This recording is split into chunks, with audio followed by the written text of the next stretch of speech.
Hi friends, it's Friday afternoon. I just wanted to share something that I was just reading, and literally the sun just came out from behind the clouds and I think the temperature went up 20 degrees. It's like a sauna out here. Holy moly. Okay, I'm gonna make this quick. So this book is a collection of 360 degree translations, one for every degree of the zodiac, and a lot of times I'll check it when a planet changes signs, also for the eclipses, things like that, new moon, full moon, because not surprisingly, with the way the universe works, they usually are spot on for something either personally or something I feel collectively is going on, and I'm tapping into that energy. So this one in particular, following these two eclipses, this is the degree that today Mars moved into as he changes signs from Cancer, the water sign that's, has to do with home and family and emotions and our roots and our foundations, into Leo, which is the sign ruled by our sun, which is all about creative expression and joy and fun and pleasure. And so it's a big shift, right? It's from a sign ruled by the moon to a sign ruled by the sun. So you might be feeling that today. But this one goes like this. This is the first degree of Leo. A divorced husband and wife enjoying each other's company. The little ego desires what it does not desire, needs what it does not need. It goes after most avidly what it later finds is so very different from what it would be good to have. But then things turn again, and even the most unconscious patterns reveal their redemptive glory. It all depends on where you are along the spectrum. The initial expansion, the inevitable contraction to follow, or the tempered and seasoned expansion later. In the middle point, it can be hell. Yep, been there.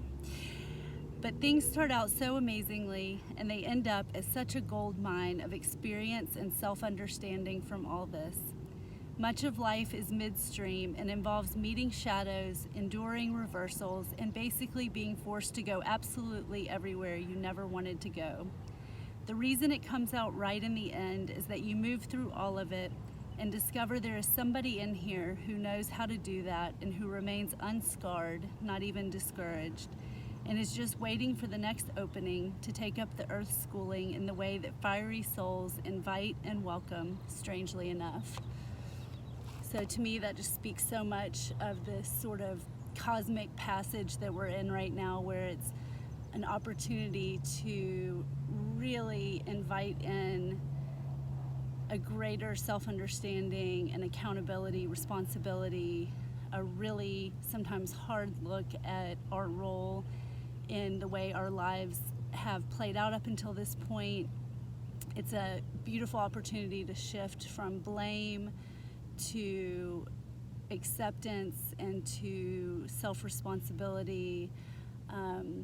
We're being given this sort of,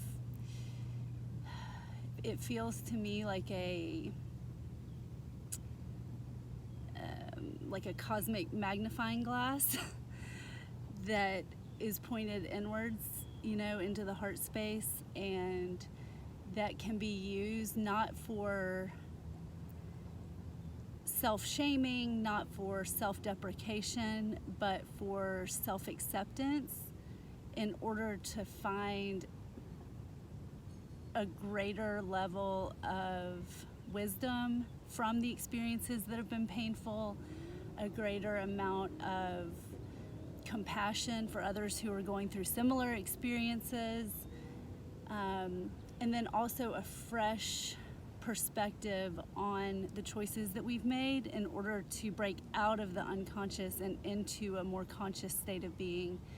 And whether those unconscious patterns were developed because of belief systems that were installed in us in childhood, whether it's patterns that were installed later in life through traumatic experiences, through relationships, through losses and grief and pain and all of those things, regardless of how they got there, it's a chance to sort of look at all of it, and then the next step being one that's more conscious and that's, more enlightened to the things that we want to change within ourselves, because that's all we can really change, so that the experiences we don't choose to have again, that have felt like maybe rinse and repeat or Groundhog Day, like over and over, sort of the same experiences, whether or not they were with the same players involved or they were with different players, but the same outcome and the same